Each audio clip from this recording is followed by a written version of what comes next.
Hello friends, आज के इस वीडियो में हम चर्चा करेंगे कुछ इम्पोर्टेंट टॉपिक्स के बारे में और कुछ न्यूज़ के बारे में जो कल सर्कुलेट हुई हैं उनके बारे में।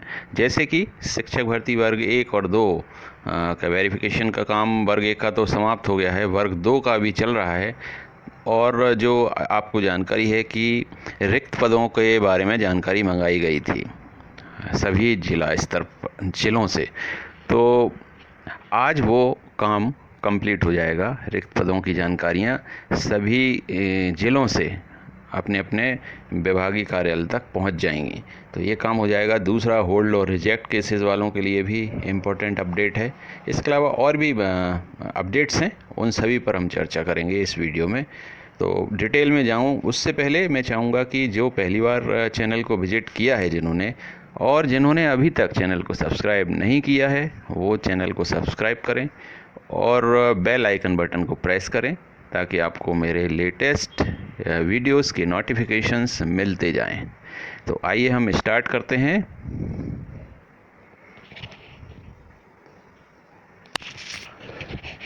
पहली जो अपडेट है वो मध्य प्रदेश हाई कोर्ट ने एक आदेश दिया है कि दूसरे राज्य के जाति प्रमाण पत्र से नहीं मिल सकती नियुक्ति। उच्च माध्यमिक शिक्षक पद की उम्मीदवार की याचिका खारिज। तो एक याचिका लगाई गई थी अदर स्टेट की कैंडिडेट के द्वारा और उनको उनका कहना था कि वो जिस जाति को बिलोंग करते हैं तो उस जाति के हिसाब से उन्हें मध्य प्रदेश की भर्ती में भी आरक्षण का लाभ मिले। तो जिसको हाई कोर्ट ने खारिज कर दिया है। आपको पता होगा कि इस तरह के जो भी अदर स्टेट के कैंडिडेट्स हैं वो किसी भी कैटेगरी के हों, अगर वो अदर स्टेट में मतलब अपने राज्य को छोड़कर किसी भी अन्य राज्य में अप्लाई करेंगे तो उनकी जो एप्लीकेशन है वो एज ए जनरल कैंडिडेट ही ट्रीट की जाएगी, कंसीडर की जाएगी। तो इसी वजह से ये याचिका खारिज हो गई। अब ये अगली जो अपडेट है वो होल्ड और रिजेक्ट केसेस के संबंध में है कि कल आदेश निकला है। समस्त जिला शिक्षा अधिकारी मध्य प्रदेश को निर्देशित किया जाता है कि सत्यापन अधिकारी द्वारा अभ्यर्थी के दस्तावेज सत्यापन के दौरान टू बी एक्सेप्ट की श्रेणी में रखे गए प्रकरणों की नस्तियाँ निर्देशानुसार व्यवस्थित रूप से सूची तैयार कर निर्धारित समय सीमा में अपने संभागीय संयुक्त संचालक को उपलब्ध कराई जाए। संबंधित अभ्यर्थियों की नस्तियों में कोई भी आवश्यक अभिलेख छूटा नहीं होना चाहिए, इसका विशेष ध्यान रखा जाए। तो ये उन कैंडिडेट्स के लिए है जो वेरीफाइड हो गए हैं, जिनका सत्यापन हो गया है और टू बी एक्सेप्टेड हैं। तो इनके सारे डॉक्यूमेंट्स मांगे गए हैं और ये निर्देश दिया गया है कि इसमें कोई भी आवश्यक डॉक्यूमेंट छूट ना जाए गलती से भी। तो ये है टू बी एक्सेप्टेड वालों के लिए। अगली अपडेट है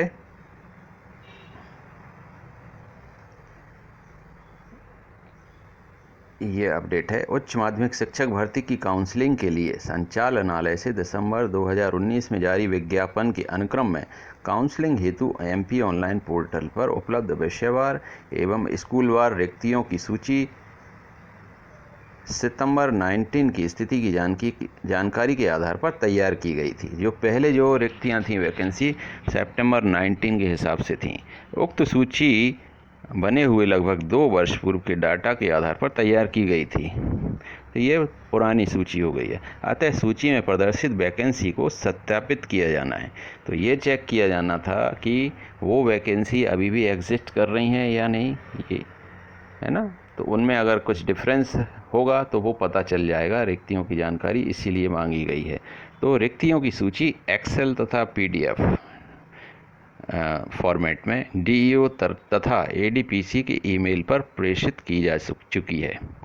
कृपया सूची में प्रदर्शित रिक्तियों का परीक्षण करें तथा जिन स्कूलों में रिक्ति नहीं है अथवा विषय की शिक्षक की आवश्यकता नहीं है, स्कूल ईपीईएस के अंतर्गत मर्ज हो चुका है, उस विषय की रिक्ति के ऊपर लाल रंग से गोले का निशान बनाकर हस्ताक्षरित स्कैन कॉपी 18/6/21 तक ईमेल करें।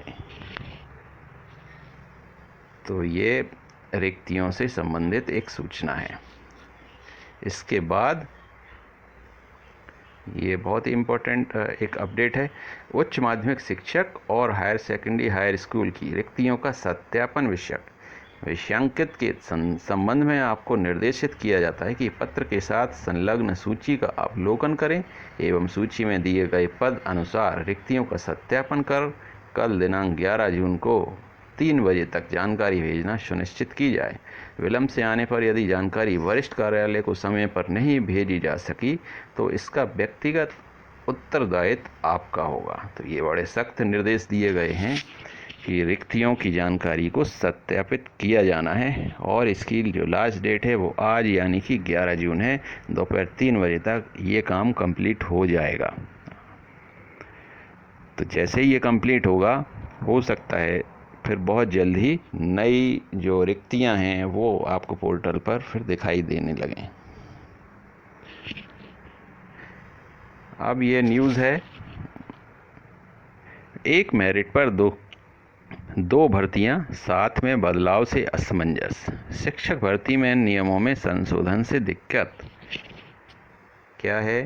प्रदेश में स्कूल शिक्षा विभाग के 20,000 और ट्राइबल स्कूल में करीब 7,000 शिक्षकों की भर्ती के लिए सत्यापन की प्रक्रिया एक साथ जारी है।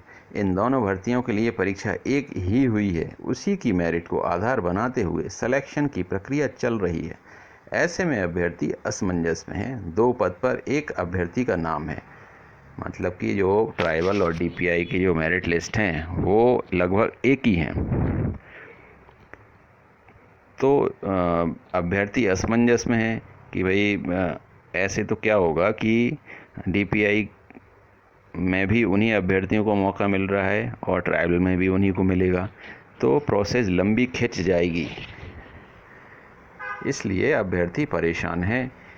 अगर ऐसा नहीं होता, अलग अलग मेरिट लिस्ट बनती, तो जो बाद वाले हैं उनको अभी जल्द ही मौके मिल जाते वेरिफिकेशन के लिए। तो ये, लेकिन इसमें कुछ किया नहीं जा सकता है, क्योंकि जो भी काम हुआ है वो एज़ पर दी नॉर्म्स ही हुआ है। ऐसा तभी संभव था जब डीपीआई अपना एग्ज़ाम अलग करवाता और ट्राइबल विभाग अपना एग्ज़ाम अलग करवाता, दोनों की मेरिट लिस्ट डिफरेंट होती, तब ये हो सकता था। लेकिन दोनों विभागों का एक ही कॉमन एग्ज़ाम हुआ था, तो मेरिट लिस्ट तो वही रहेगी। अब आप बताइए, डीपीआई में कोई मेरिट में है, उसको कोई ट्राइबल से कैसे हटा सकता है जब तक कि वो स्वयं ही उसको मना ना कर दे। तो एज़ पर नॉर्म्स मेरिट सूची तो ऐसे ही आनी थी और ऐसी ही आई भी। टाइम ज़रूर लगेगा, लेकिन प्रोसेस तो यही है, इसमें कुछ किया नहीं जा सकता है। ये तभी पॉसिबल था जब दोनों के एग्ज़ाम अलग अलग होते। तो इन बातों का कोई मतलब नहीं है। क्या कह रहे हैं अध्यक्ष नव चयनित शिक्षक संघ? इन्होंने कहा है, भर्ती प्रक्रिया ऐसे में कई चरणों में चलेगी, अभ्यर्थियों को लंबा इंतज़ार करना पड़ेगा, इसमें सुधार की मांग की गई है। तो ये अननेसेसरी मांग है, ये प्रोसेस के हिसाब से चल रहा है, रूल के हिसाब से चल रहा है, इसमें कोई कुछ कर नहीं सकता है। सत्यापन में बाहर मेरिट के 800 उम्मीदवार। किस बारे में है ये अलाइड सब्जेक्ट्स के बारे में है कि सिर्फ वो मेन जो सब्जेक्ट है जीव विज्ञान, जैसे इसमें मानता हूँ कहीं चूक हुई है। मेरिट में शामिल माइक्रोबायोलॉजी, बायोटेक्नोलॉजी और बायोकेमिस्ट्री के आवेदकों को अपात्र क्यों किया जा रहा है? नोटिफिकेशन में कुछ चीज़ें छूट गई थीं, इसलिए ज़िलों में मेरिट में शामिल आवेदकों को अपात्र किया, लेकिन पहले भी 3 बार इन्हीं विषयों के आवेदकों को नौकरी दी। अलाइड के बारे में है, तो अलाइड का जो इशू है उस सबसे आप भलीभांति परिचित हैं। ये न्यूज़ इस तरह की कल भी आई थी, परसों भी आई थी, और मैंने अपनी वीडियो में बताया था, और कल भी आई है भोपाल के न्यूज़पेपर में। सरकारी नौकरी का पहला वेतन अगस्त माह में मिलने की उम्मीद।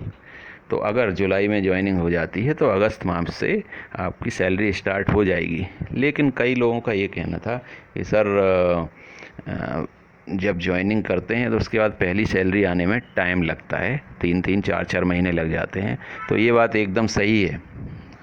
आपकी सैलरी ज़रूर स्टार्ट हो जाएगी, लेकिन आपके जेब में, आपके खाते में वो पैसा आने में 3-4 महीने लगेंगे। तो इसके हिसाब से भी अभ्यर्थी मेंटली रूप से प्रिपेयर रहें और अपनी व्यवस्था भी करके रखें।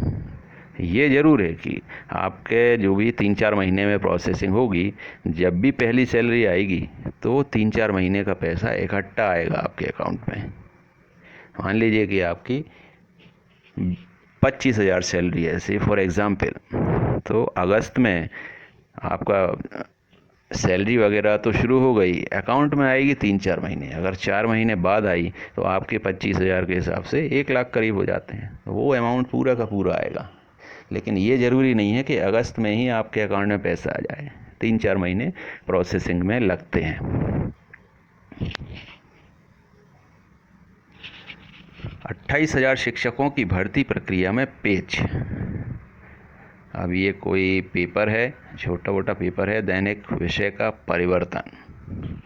तो इसने क्या लिखा है, इंदौर से छपता है ये। तो इनका यही इशू है कि जैसे एलाइड वालों का है या जो वर्ग 2 में लिटरेचर वालों का है, कैंडिडेट्स जो बाहर हो रहे हैं, इसके हिसाब से इन्होंने इसकी हेडिंग डाल दी है कि भर्ती प्रक्रिया में पैच। तो ये तो खैर विभाग को देखना है, इसके बारे में कोई टिप्पणी नहीं करना चाहूँगा मैं। फिर ये एक अच्छी खबर है, मोटिवेटिंग खबर है। स्नातक में अंग्रेजी विषय नहीं होने से 13 अभ्यर्थी अपात्र घोषित। तो इसके अलावा जो मोटिवेटिंग इसमें खबर है वो है, ये 2 भाइयों के बारे में चर्चा की गई है। सत्यापन में सगे भाई पात्र। ग्राम महुआ खेड़ा के रहने वाले अशोक व अनिल चौहान दोनों ने माध्यमिक शिक्षक पद के लिए पात्रता परीक्षा दी थी, जिसमें दोनों क्वालिफाई हो गए। बुधवार को दोनों एक साथ मॉडल स्कूल में दस्तावेजों का सत्यापन करवाने के लिए आए थे। दोनों ने स्नातक में अंग्रेजी विषय में परीक्षा उत्तीर्ण की थी, इसलिए इनके दस्तावेज पात्र घोषित हो गए। दोनों ने बताया कि हमारे पिता मजदूरी का काम करते हैं। परीक्षा देने के बाद सत्यापन का इंतजार कर रहे थे और दस्तावेज सत्यापित हो गए। हमने मंगलवार को भी गांव में मजदूरी करते हुए कुएं की खुदाई की है। पढ़ाई के साथ मजदूरी भी करते, जिससे खर्च निकल जाए। ये दोनों भाई हैं, बहुत ही गरीबी में इन्होंने अपनी मंजिल तय की है। तो इससे यही पता चलता है, यही मोटिवेशन लोगों को मिलता है कि जहाँ चाह वहाँ राह। अगर आप में इच्छा शक्ति है तो आप कोई भी चीज़ प्राप्त कर सकते हैं। तो ये बहुत अच्छा उदाहरण है और ये दोनों भाइयों को मेरी तरफ से बहुत बहुत बधाई। तो फ्रेंड्स, ये अपडेट्स थी आपके लिए आज की, और जैसे ही कोई अगली अपडेट मुझे मिलती है मैं नई वीडियो के साथ फिर आता हूँ। तब तक अपना ध्यान रखिए।